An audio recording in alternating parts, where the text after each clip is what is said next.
Shalom Shalom, welcome to IRC Sawangan.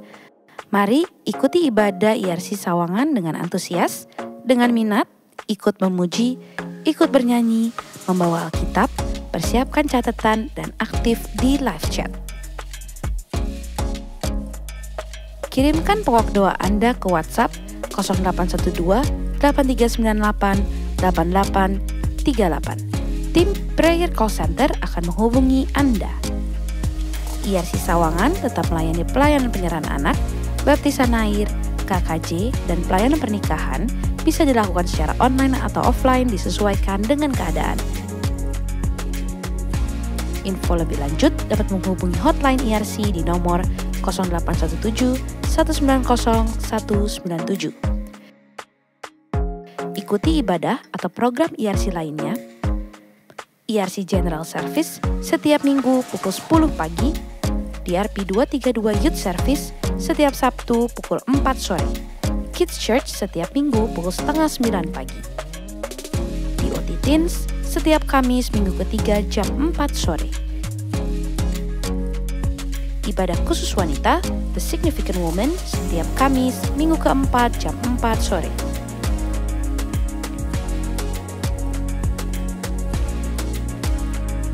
Mari persiapkan persembahan umum, perpuluhan, diakonia, dan ucapan syukur yang dapat dilakukan melalui transfer bank BCA atas nama GBI Sawangan di nomor 3190 143961.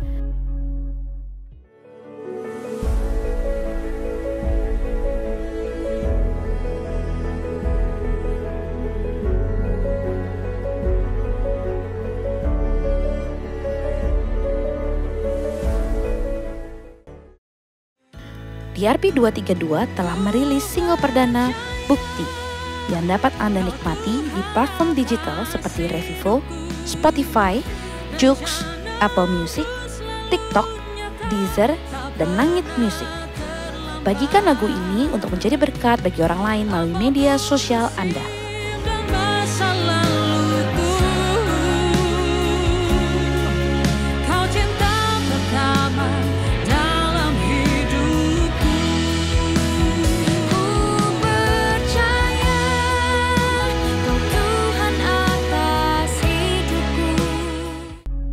Jangan lupa untuk terus follow Instagram dan like fanpage Facebook kita di IRC Sawangan.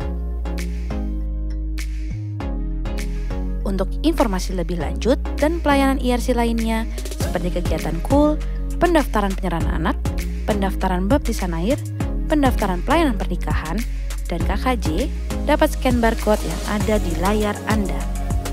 Demikian pengumuman minggu ini, Tuhan Yesus memberkati.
Shalom, shalom, jemaat yang dikasihi Tuhan. Saya percaya hari ini ketika kita beribadah kepada Tuhan, dan biarlah sukacita yang dari Tuhan turun atas kita. Amin. Dan sukacita dari Tuhan itu adalah kekuatan yang baru bagi kita. Haleluya. Puji nama Tuhan, mari kita siapkan hati kita saat ini. Jemaat Tuhan dimanapun ada berada, kita berdoa di hadapan Tuhan, kita siapkan hati kita. Oh Tuhan, terima kasih Tuhan Yesus. Kami bersyukur kepadamu ya Tuhan Yesus, kami boleh ada sebagaimana kami ada ya Tuhan saat ini. Tuhan, kami menaikkan doa di hadapan-Mu ya Tuhan. Pengharapan kami di dalam-Mu ya Tuhan adalah ya dan amin. Dan pasti Engkau sedang terus ya Tuhan Yesus membawa Indonesia ya Tuhan dari kemuliaan kepada kemuliaan. Indonesia sedang Kau pulihkan ya Tuhan. Dari Sabang sampai Merauke, dari Pulau Miangas sampai Pulau Rote. Indonesia ada dalam genggaman-Mu. Diberkatilah presiden kami ya Tuhan dan wakilnya ya Tuhan. Diberkatilah para menteri yang ada di kabinet maju. Diberkatilah para wakil rakyat yang ada di MPR, DPR ya Tuhan. Jajaran keamanan TNI, Polri dan BIN ya Tuhan.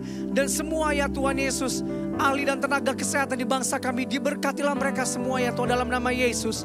Dan kami perkatakan kepada pandemi COVID-19 dan krisis ekonomi, diam dan tenanglah dalam nama Tuhan Yesus.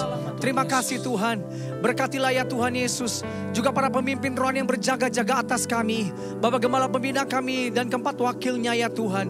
Bapak Gembala Rayon kami dan kedua wakilnya ya Tuhan. Diberkatilah mereka semua ya Tuhan. Diberkatilah rumah tangganya, pelayanan mereka ya Tuhan. Penggembalaan mereka dalam nama Yesus Kristus Tuhan. Demikian juga kami berdoa untuk pemimpin kami, gembala kami di tempat ini ya Tuhan. Bapak Pendeta Muhammad Riza Solihin, Tuhan berkati hamba-Mu ini ya Tuhan. Kami percaya Tuhan, hamba-Mu terus Kau pakai ya Tuhan Yesus sebagai alat di tangan-Mu untuk menyebarkan berita Injil ya Tuhan Yesus melalui gereja-Mu ya Tuhan, sampai kepada kota-kota bahkan bangsa-bangsa. Terima kasih Bapa di surga, terima kasih. Kami menyerahkan ya Tuhan Yesus umat-Mu ya Tuhan yang beribadah hari ini ya Tuhan Yesus. Kami percaya ya Tuhan Yesus, lawatan-Mu yang besar sedang terjadi. Engkau sedang memulihkan, Engkau sedang menyembuhkan ya Tuhan Yesus. Umat-Mu ya Tuhan Yesus yang menyaksikan ibadah ini ya Tuhan. Terima kasih Bapa di surga, terima kasih. Beracaralah, nyatakan kemuliaan dan hadirat-Mu saat ini ya Tuhan. Dan biarlah hanya nama-Mu yang ditinggikan, Yesus Kristus Tuhan, dari sekarang sampai selama-lamanya. Haleluya. Haleluya, haleluya, haleluya. Dimanapun kita berada, kita berikan tepuk tangan buat Tuhan Yesus saudara. Dialah yang kita tinggikan, agungkan atas seluruh bumi. Terima kasih Tuhan. Engkau yang kami tinggikan, kami muliakan. Selama-lamanya nama-Mu ya Tuhan Yesus besar dan ajaib. Haleluya, haleluya. Katakan glory. Glory to God in the highest. For your great and matchless name I worship.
sekali lagi yang terbaik buat Tuhan Yesus.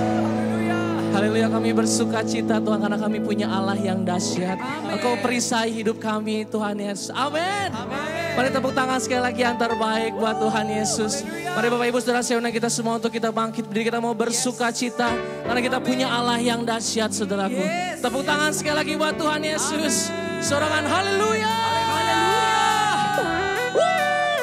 Boleh saya minta tepuk tangan di atas kepala semuanya, come on.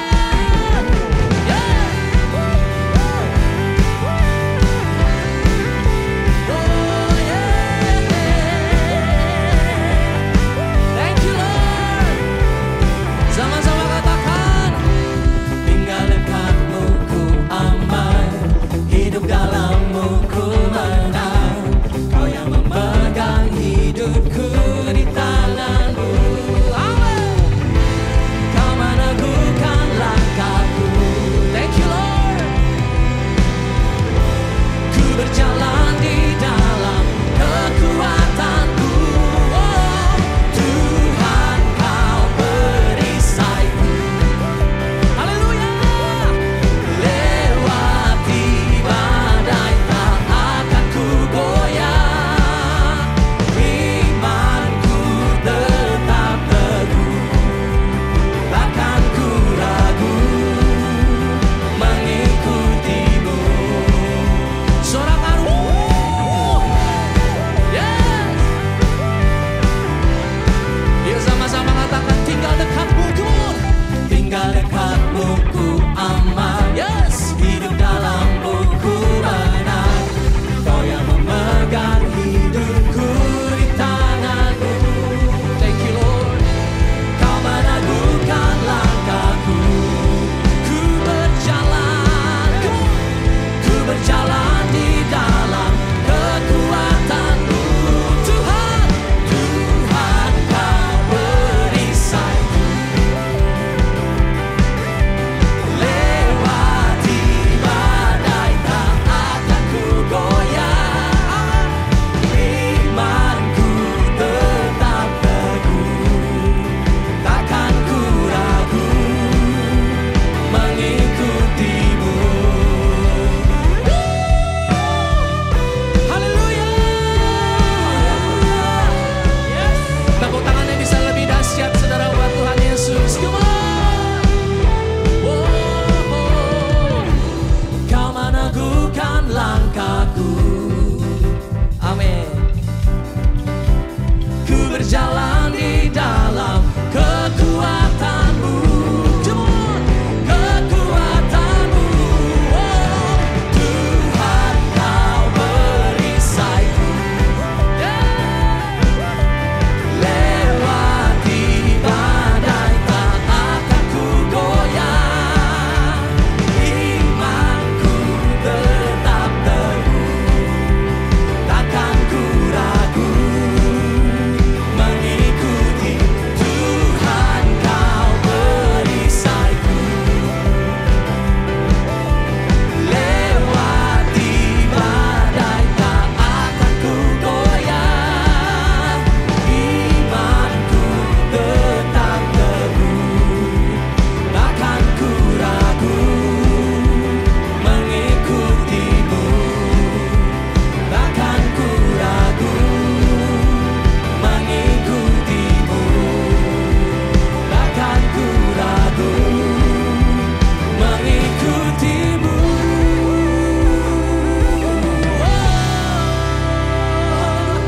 Tepuk tangan sekali lagi yang terbaik buat Tuhan Yesus.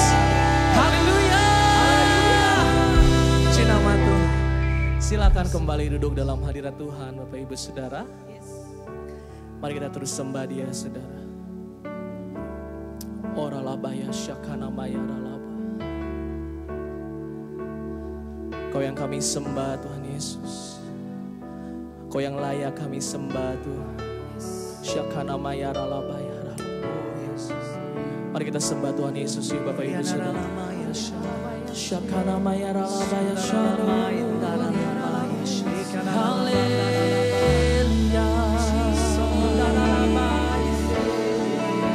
Orang labaya syakana maya ralaba. Kau begitu mengasihi setiap kami Tuhan Yesus.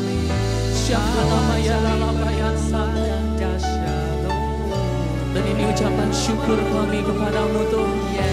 Kami mau senangkan Engkau lewat pujian penyembahan kami hari ini. Jesus.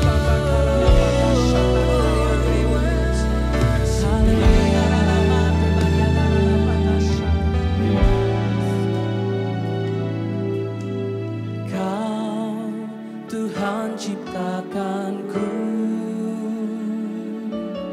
seturut dengan gambarmu,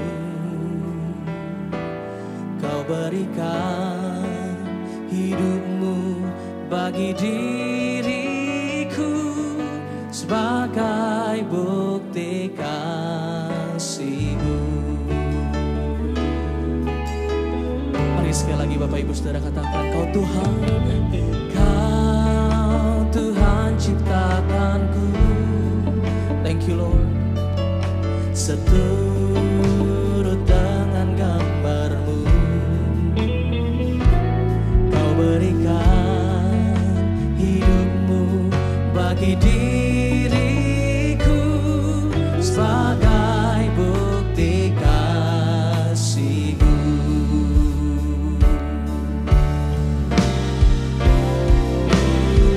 Percaya Kau Tuhan atas hidupku, rencana-Mu selalu nyata, tak pernah terlambat. Apapun musim dan masa laluku, Kau cinta pertama dalam hidupku. Ku percaya, ku percaya Kau Tuhan atas hidupku, rencana-Mu selalu nyata, tak pernah terlambat. Apapun musim dan masa laluku, Kau cinta pertama dalam hidupku. Ku percaya Kau Tuhan atas hidupku, rencana-Mu selalu nyata, tak pernah terlambat. Apapun musim dan masa laluku,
rencanamu selalu nyata, tak pernah terlambat.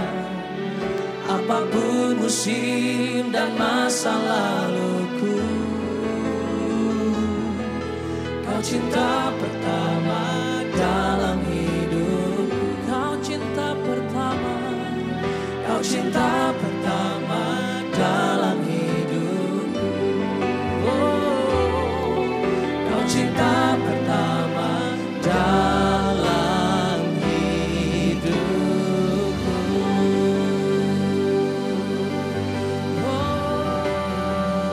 Kaulah cintaku, Kaulah Raja. Kau cinta pertama di dalam hidupku.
Hanya Engkau yang kami sembah.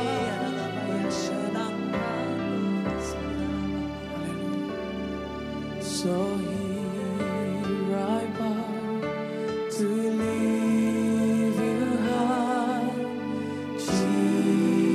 Jesus, be glorified in all things. For all my life I am yours, forever yours. So here, come on church. So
Puji nama Tuhan, saya yakin semua Anda diberkati oleh pelayanan daripada Praise and Worship, daripada ERC hari ini, hari yang spesial.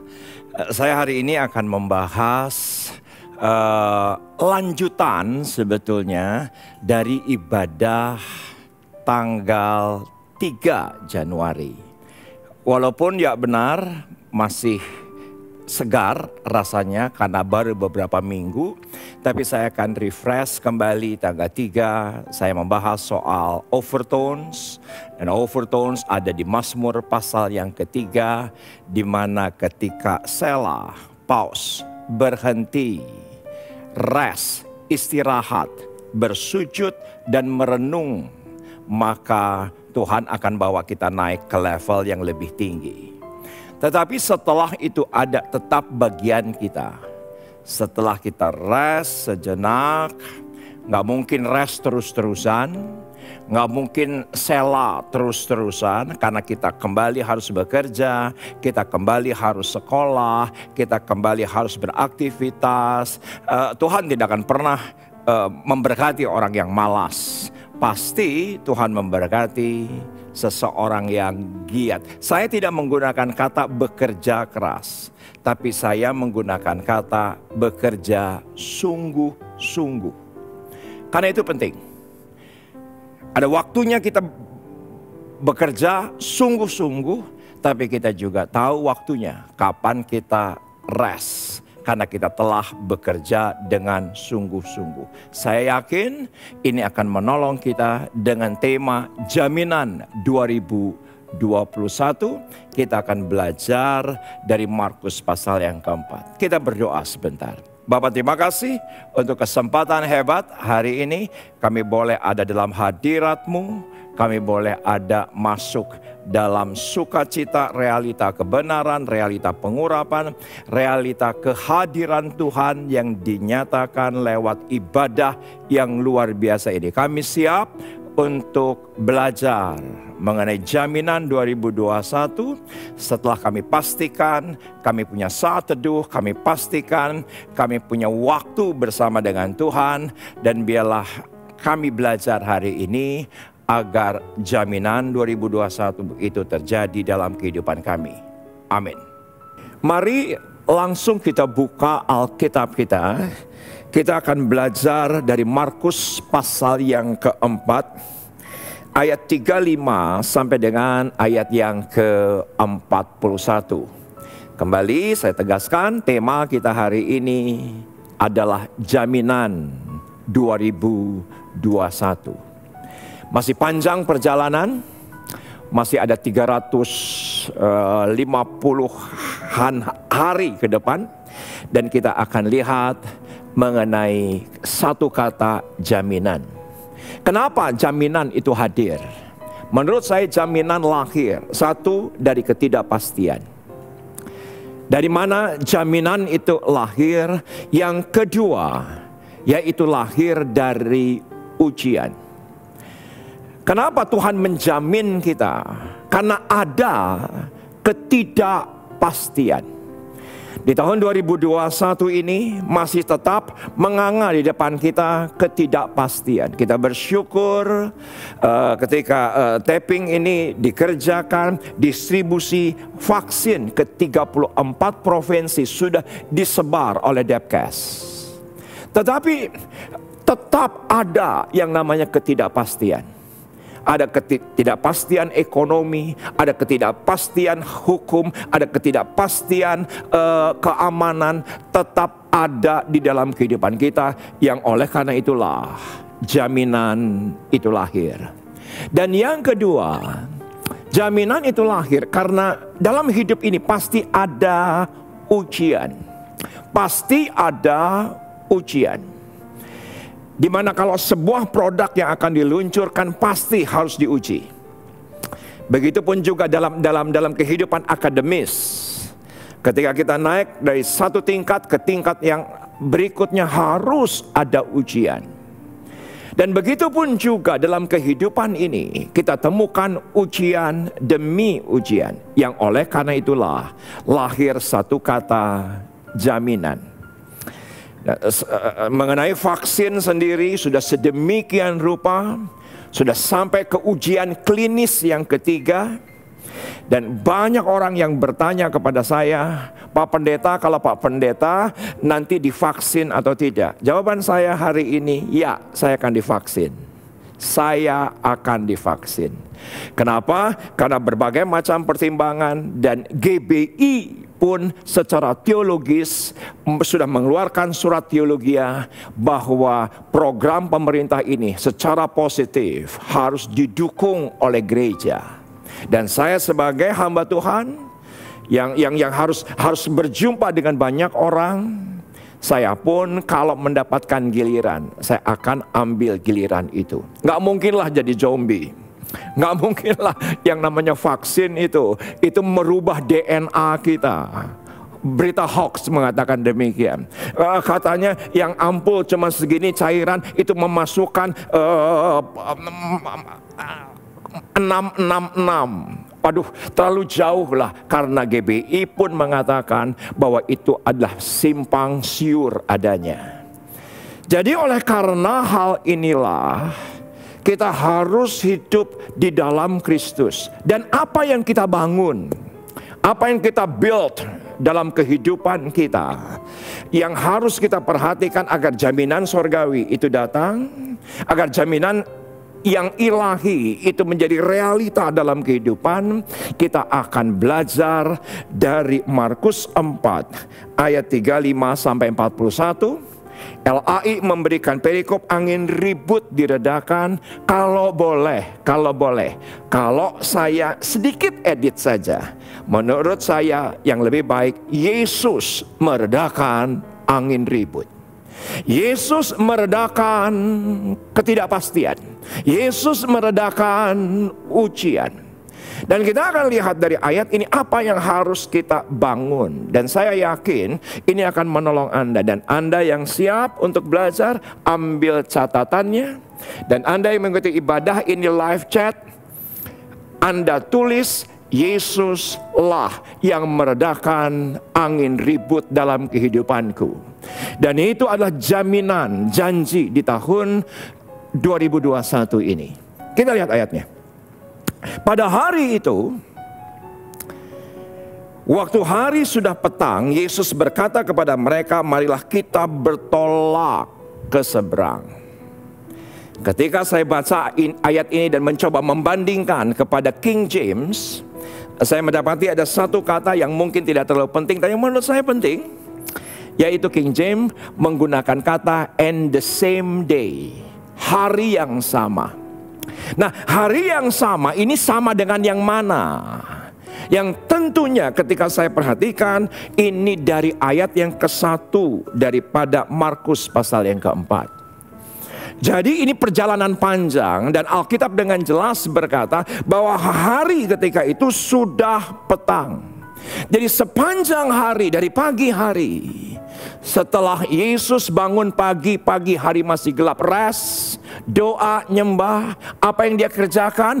Dia langsung bergiat untuk melayani.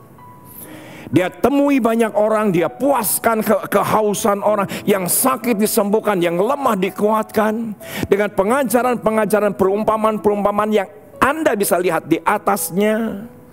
Jadi Yesus sangat produktif luar biasa.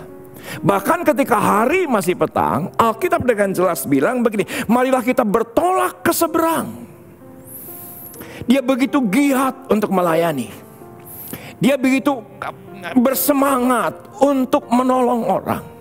Dia begitu giat untuk pergi ke seberang, karena semua kita tahu perikop selanjutnya seberang itu di mana? Gerasa. Karena Yesus tahu di Gerasa ada satu orang yang dikuasai oleh legion, yang seharusnya dia istirahat, yang seharusnya dia pulang, dia tetap bergiat. Yang saya ingin katakan kepada Anda adalah bahwa ya penting untuk kita melayani pribadi Yesus, tetapi juga sangat penting untuk kita melayani pekerjaan Yesus. Melayani pribadi Yesus sela, melayani pribadi Yesus saat teduh, itu sangat penting. Tapi melayani pekerjaan Yesus itu pun penting. Dan ini kita digambarkan di sini. Angin ribut tidak akan ada jaminan. Ketika seseorang mengambil langkah untuk melayani, untuk giat melayani. Yang mana sebelum pandemi dengan setelah pandemi perubahan banyak, perbedaan banyak. Dan salah satunya yang saya perhatikan yaitu bagaimana gereja melayani. Sebelum pandemi yang punya upaya giat menurut saya adalah jemaat. Kenapa jemaat harus bangun lebih pagi? Jemaat harus menggunakan mobilnya, macet terkadang, parkirnya susah, ke tempat ibadah, dan mereka harus mengeluarkan uang mungkin setelah itu makan siang, setelah itu makan malam. Tapi sekarang upaya itu tidak lagi pada jemaat. Upaya itu sekarang ada pada siapa? Ada pada gereja. Bagaimana gereja menghadirkan dirinya ke rumah jemaat? Bagaimana upaya gereja menghadirkan dirinya ke handphone jemaat, ke layar kaca jemaat? Bagaimana upaya daripada gereja yang tidak bisa diam, yang tidak bisa pasrah, yang tidak bisa asal ada? Tidak bisa. Karena sekarang gereja itu harus bersaing dengan siapa? Kalau sebelumnya bersaing dengan gereja lain mungkin. Kalau sebelumnya pengkhotbah bersaing dengan pengkhotbah yang lain mungkin. Sekarang berbeda. Gereja yang harus bersaing dengan kehidupan jemaat, dengan kebiasaan jemaat. Dan kita harus melakukan upaya yang sebelumnya tidak pernah kita lakukan. Dan upaya itu luar biasa. Sangat keras, sangat demanding. Kenapa? Karena sekarang bukan lagi gereja yang pegang kendali, tapi jemaat yang pegang kendali. Bahkan saya mendengar ada sebuah research, ternyata jemaat ketika atau netizen atau pengguna platform digital, mereka bertahan hanya 8 detik. Kalau 8 detik visualnya tidak sesuai dengan apa yang diinginkan, kendali langsung berubah, pindah channel. Kendali langsung berubah, pindah channel. Dan kalau menurut saya maaf, itu bukan seluruhnya kesalahan jemaat. Menurut saya gereja harus berupaya. Menurut saya gereja yang harus bergiat. Menurut saya gereja yang harus sedemikian rupa mengupgrade diri, belajar dan terus belajar. Karena bagaimanapun inilah keadaannya, new normal, new era, new landscape. Menurut saya gereja yang harus lentur, lemesin aja, mengikuti semua yang Tuhan izinkan dalam kehidupan kita. Begitupun juga dengan IRC Sawangan. Ketika awal kita cuma 1 kamera dengan peralatan yang sangat sederhana, nggak tahu mau digimanakan, nggak tahu mau diapakan. Tapi setiap bulannya kami terus belajar, setiap bulannya kami terus haus, kami terus mencari tahu untuk mendapatkan yang lebih baik lagi, lebih baik lagi, lebih baik lagi. Saya tidak berhenti justru di saat pandemi ini. Melayani pekerjaan Yesus dengan cara yang berbeda. Saya menjadi jauh bergiat, jauh bersemangat untuk menghadirkan gereja ke tangan Anda. Dan kalau boleh, kalau saya sebagai jemaat, saya harus berterima kasih kepada gereja hari ini. Saya harus berterima kasih kepada gereja Anda bahwa gereja Anda sudah berupaya, sudah bergiat sedemikian rupa untuk memberikan hasil yang terbaik. Apa yang Anda bisa ikuti ibadah hari ini bukan kejadian 1 hari.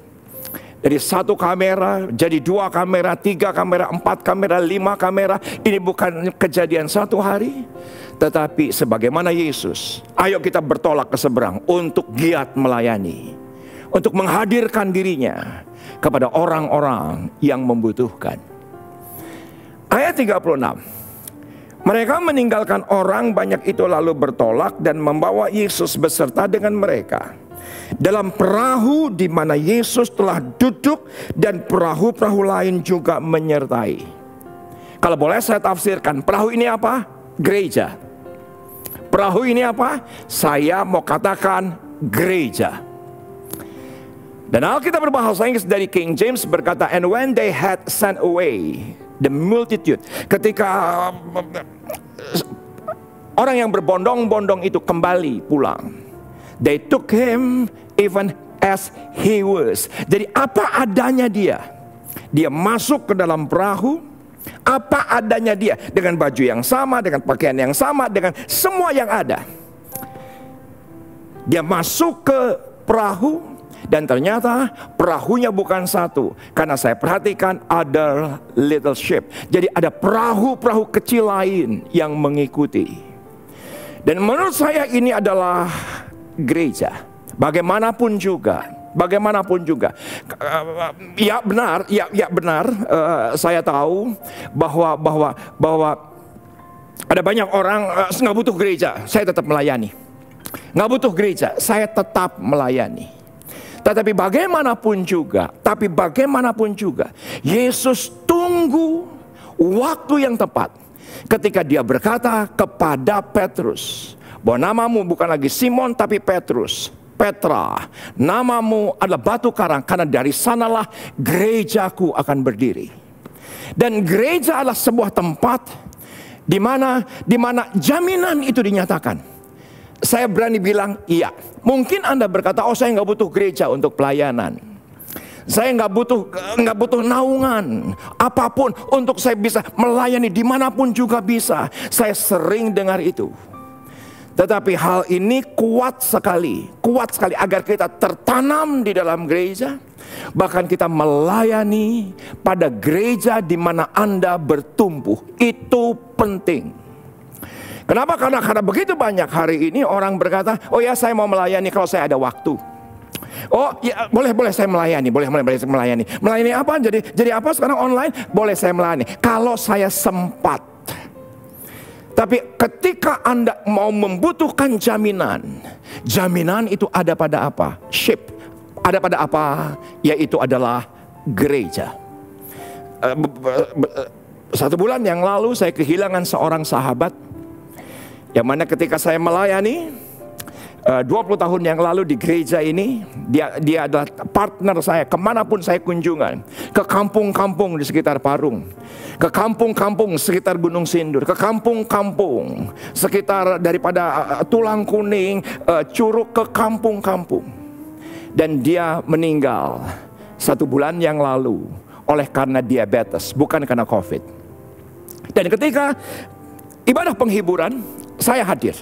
Ketika ibadah penghiburan, saya menyempatkan diri, mengkhususkan waktu untuk hadir. Karena bagaimanapun juga, dia almarhum Hendrik, ketika dia meninggal posisinya adalah ketua misi daripada IRC Sawangan dan juga gembala Komsel IRC Sawangan. Saya mengatakan kepada semua orang, walaupun bisa melayani, tetapi saya tahu persis untuk melayani di sebuah gereja butuh kerendahan hati, butuh komitmen, butuh penundukan diri.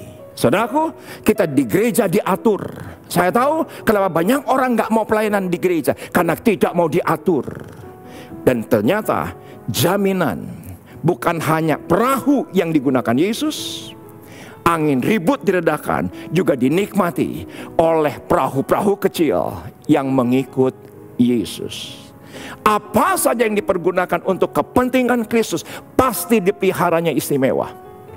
Pasti. Gereja di akhir zaman, walaupun ya COVID menghantam, saya tahu persis gereja Anda, gereja kami, saudaraku, dipelihara Tuhan secara istimewa. Kita lihat ayat yang ke-37. Lalu mengamuklah taufan yang sangat dahsyat, dan ombak menyembur masuk ke dalam perahu sehingga perahu itu mulai penuh dengan air. Saudaraku, bukan hal baru.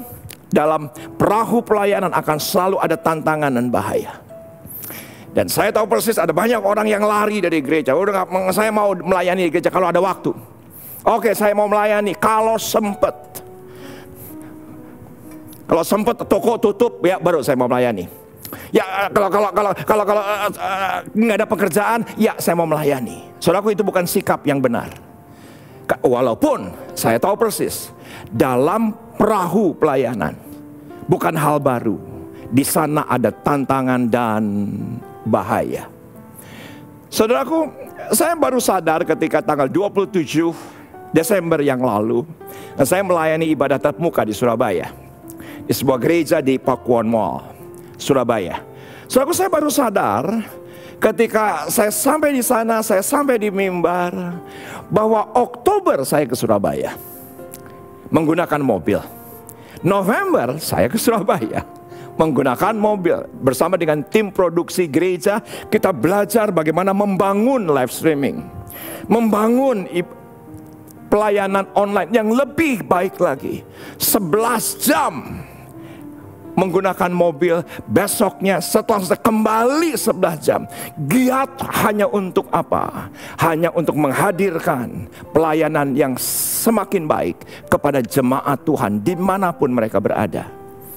Nah, apa yang terjadi ketika tanggal 27 saya harus ke Surabaya? Saya tanya sama istri saya, Mam, ini gereja yang mengundang mengatakan kita bisa pakai pesawat. Yuk kita cari tiket pesawat. Istri saya bilang nggak mau. Aku pengen seperti Oktober yang lalu, kita ke Surabaya menggunakan mobil, aku bisa enjoy selama perjalanan. Dan akhirnya apa yang terjadi? Saya jam 4 subuh bangun, Sabtu tanggal 26, jam 6 kami berjalan.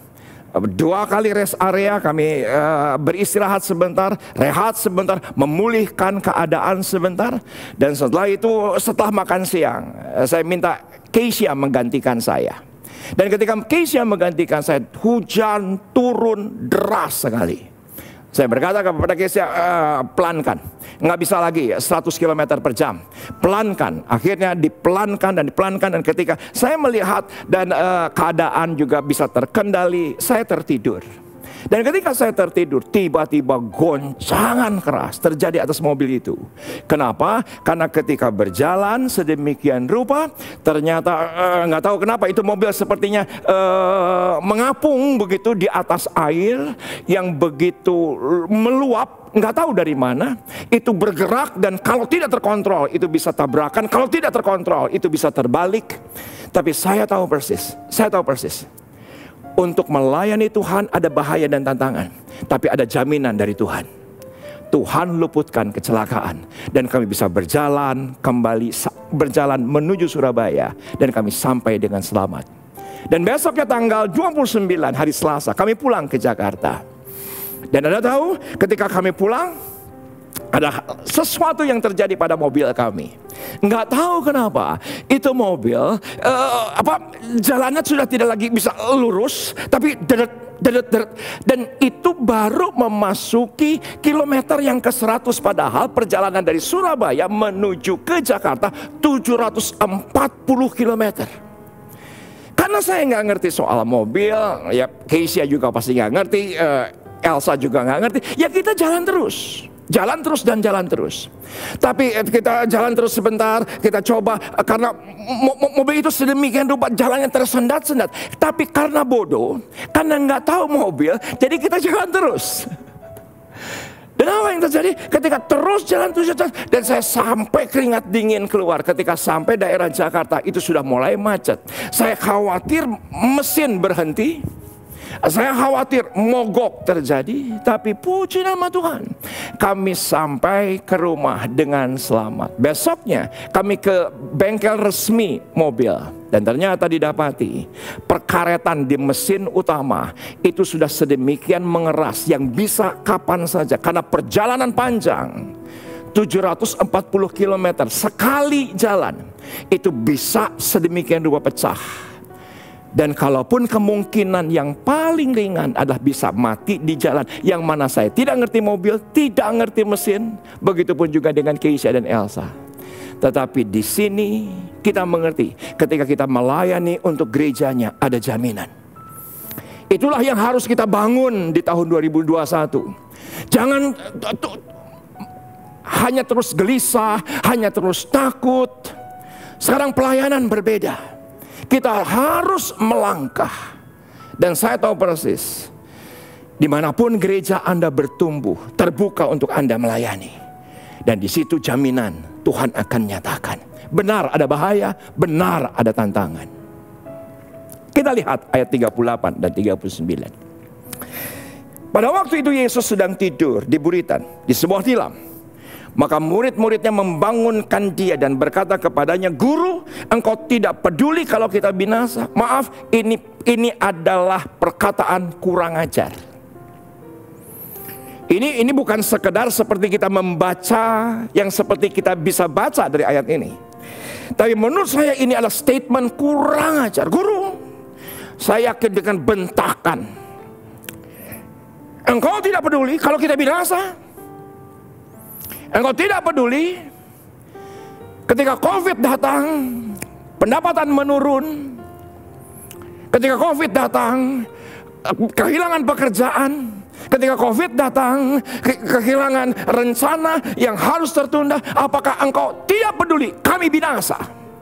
Dan terus terang jemaat Tuhan, saya sudah saksikan beberapa waktu yang lalu.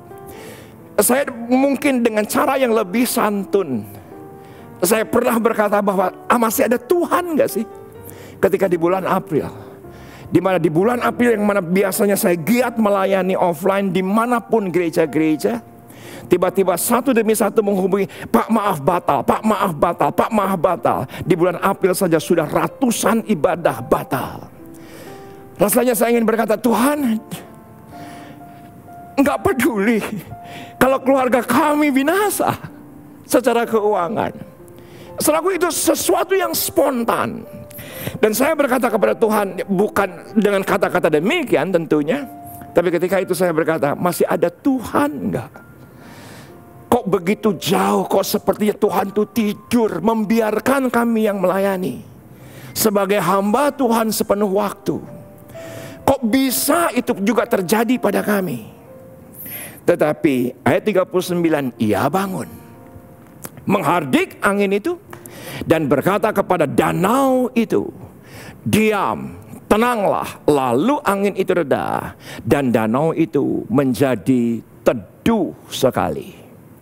Saudaraku, saya sangat dikuatkan. Dan biarlah Anda yang mengikuti ibadah ini live chat, atau Anda yang mengikuti ibadah ini ingin komen, Anda harus komen bahwa di tahun 2021 ini ada satu ayat indah dari Kidung Agung 5 ayat yang kedua yang berkata, "Aku tidur tapi hatiku bangun." Itu dahsyat. Aku tidur tapi hatiku tidak pernah tidur kepada gerejanya, tidak pernah meninggalkan gerejanya, tidak pernah terlelap. Dia penjaga atas Israel. Dia tidak pernah sekali-kali tertidur. Walaupun dia hari itu lelah, karena dari pagi Yesus melayani. Karena bagaimanapun juga Yesus 100% manusia. Kodrati kalau dia lelah, kodrati kalau dia secara manusiawi dia tertidur. Tidak ada yang salah. Tapi hatinya selalu bangun untuk Anda. Bangun untuk perkawinan Anda. Hatinya selalu bangun untuk setiap ratapan tangis kehilangan dalam kehidupan kita. Sekarang teman-teman live chat atau komen, tuliskan hari ini, bukan sekedar menulis, tetapi ini sebagai rema. Dan Anda katakan, walaupun sepertinya doaku belum dijawab, tapi hati Tuhan selalu tertuju kepadaku. Hati Tuhan selalu tertuju kepada perkawinanku. Hati Tuhan selalu tertuju kepada masa depanku. Itulah jaminan. Yang saya suka dari kitab Alkitab berbahasa Inggris, dan saya temukan ada sesuatu. Ternyata kata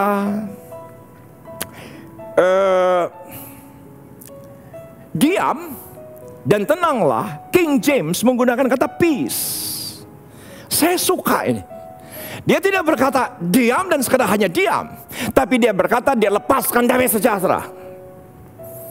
Dia lepaskan shalom atas badai itu.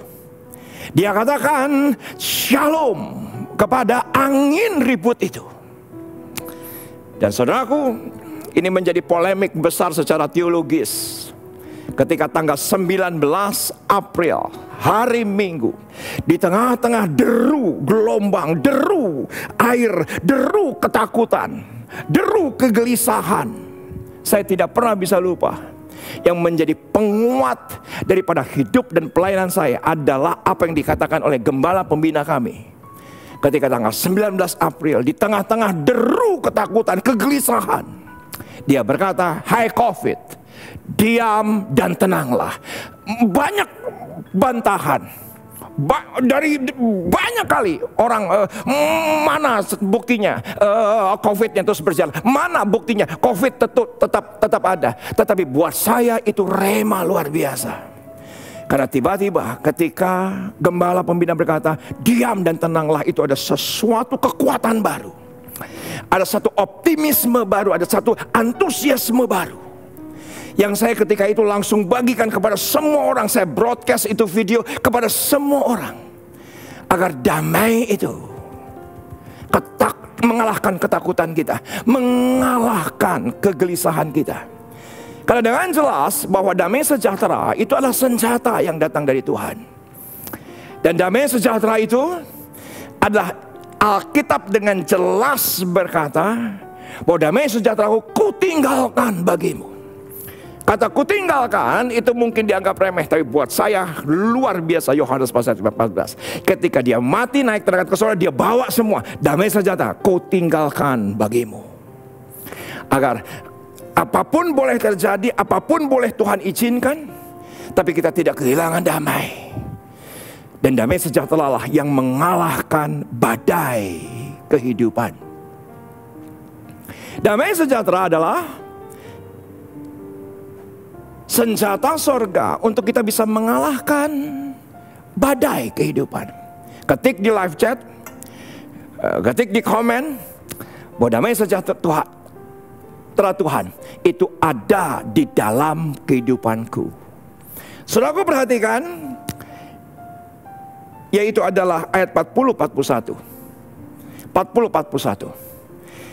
Kita bersyukur untuk peace yang Tuhan anugerahkan di tengah deru ketakutan, di tengah-tengah deru kegelisahan.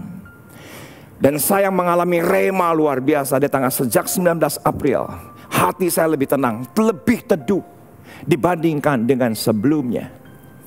Damai sejahtera itu sangat luar biasa. Dan ketika keteduhan itu ada pada kita, maka hikmatnya mengalir. Hikmatnya mengalir. Kita akan dibuat perbedaan sebagai gereja. Dan saya minta maaf, terbukti atas gereja ini. Dengan semua fasilitas yang ada. Kalau sebelum pandemi pasti sewa. Pasti sewa. Ada keteduhan, ada keputusan-keputusan yang harus diambil. Dan keteduhan itu melahirkan hikmat. Dan ketika kita punya tata kelola kerajaan sorga, semua yang ada di gereja ini tidak lagi sewa, tapi kami bisa beli satu demi satu untuk menghadirkan gereja kepada jemaat dimanapun Anda berada. Dengan kualitas audio yang baik, dengan kualitas visual yang terus di-upgrade. Puji nama Tuhan. Kita lihat ayat 40-41. Saya akhiri di sini. Lalu ia berkata kepada mereka, "Mengapa kamu begitu takut? Mengapa kamu tidak percaya?" Mereka menjadi sangat takut dan berkata seorang kepada yang lain, "Siapa gerangan orang ini sehingga angin dan danau pun taat kepadanya?" Saudaraku, Anda harus foto yang namanya slide ini, bahwa demonstrasi keekstriman kebaikan Tuhan, keekstriman anugerahnya, keekstriman kasih karunia-Nya, keekstriman proteksi ilahi yang terjadi atas kehidupan Anda. Ya, mungkin Anda kehilangan, saya pun juga mengalami kehilangan. Ya, Anda ketakutan, saya pun mengalami ketakutan. Tapi dengan damai sejahtera itu, Tuhan balut kembali, teduhkan kembali. Dan apa yang dikatakan oleh gembala pembina itu sangat menjadi rema dalam kehidupan saya. Dan demonstrasi keekstriman kebaikannya itu akan membangun rasa takut akan Tuhan lebih lagi dari kehidupan gerejanya. Takut di sini menurut saya bukan seperti orang takut hantu, tapi oleh karena angin itu reda, siapa dia. Dan ada rasa takut dan gentar, hormat kepada Tuhan. Dan itulah yang harus kita bangun. Selama tahun 2021, kita harus bangun rasa takut akan Tuhan lebih lagi. Kenapa? Karena bagaimanapun juga, betapa ekstrimnya kebaikan Tuhan dalam kehidupan kita. Dan itu menjadi jaminan di tahun 2021. Amin. Shalom Bapak Ibu Saudara. Kita terus percaya dan perkatakan bahwa tahun 2021 adalah tahun integritas. Apabila kita berbicara tentang integritas, ada satu teladan yang perkataan, hati, dan tindakannya selaras. Pribadi spesial inilah yang menjadi tema Voice of Pentecost hari ini, yaitu Jesus, the man of integrity. Bagi orang percaya, membangun integritas sama halnya dengan hidup sama seperti Yesus telah hidup. Mari kita lihat apa saja yang Yesus lakukan.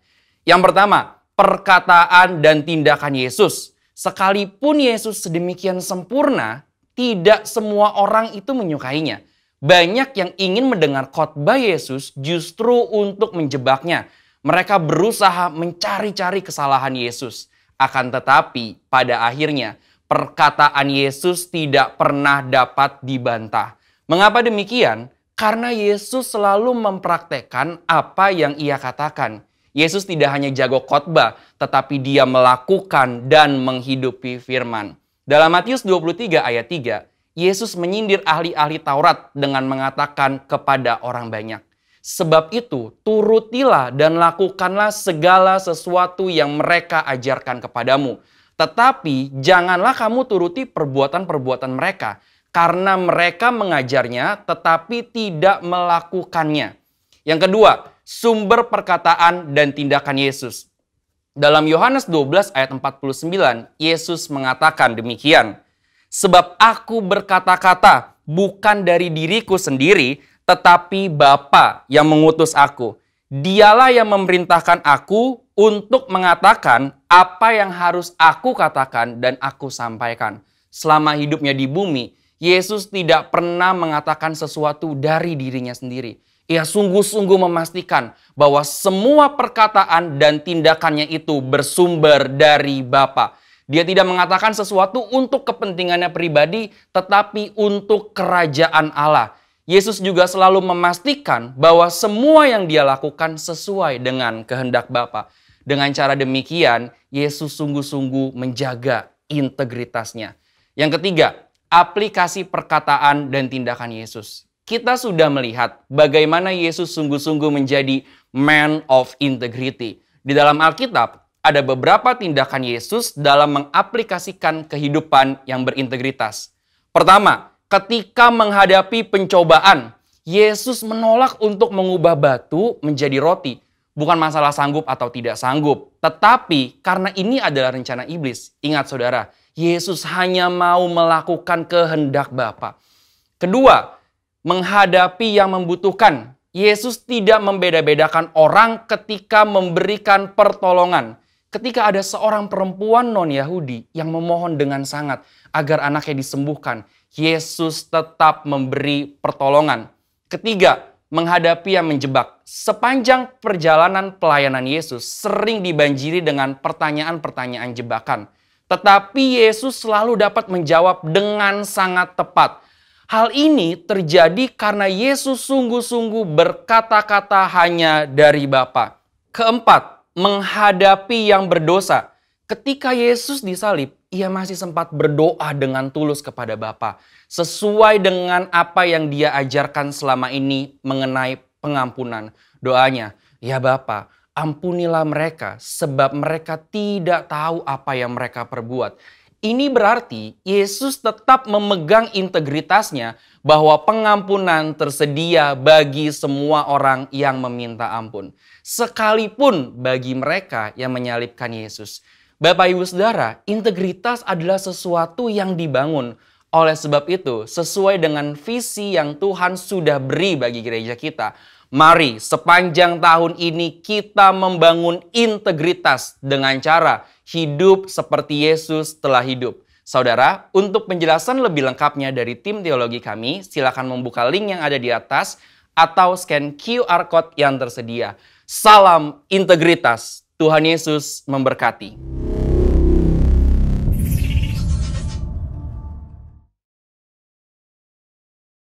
Puji Tuhan, saya yakin semua Anda diberkati. Sekarang ambil live chatnya dan ketik hari ini saya luar biasa menerima jaminan daripada Tuhan. Nah, inilah kesempatannya untuk kita menabur, berikan yang terbaik. Dan juga Anda, keluarga demi keluarga, dengan disiplin daripada rohani, dalam beberapa minggu kita punya kesempatan untuk membawa persembahan sulung. Nah, saudara, berikan dengan sukacita. Jangan memberi dengan bersungut-sungut. Jangan seperti Yudas yang hanya mengkritik tapi tidak melakukan. Hanya berpikir tapi tidak melakukan apa-apa. Inilah saatnya untuk menabur, karena kita terlebih dahulu sudah diberkati dalam kehidupan kita. Nah, saudara yang sudah foto QR-nya, foto nomor rekeningnya, bergegas, kita bangkit berdiri, angkat kedua tangan kita, terimalah berkat, kasih karunia berlimpah-limpah dari Allah Bapa, Anak dan Roh Kudus di dalam Yesus Kristus, menyertai kami dengan jaminan Yesus dalam perahu pelayanan kami.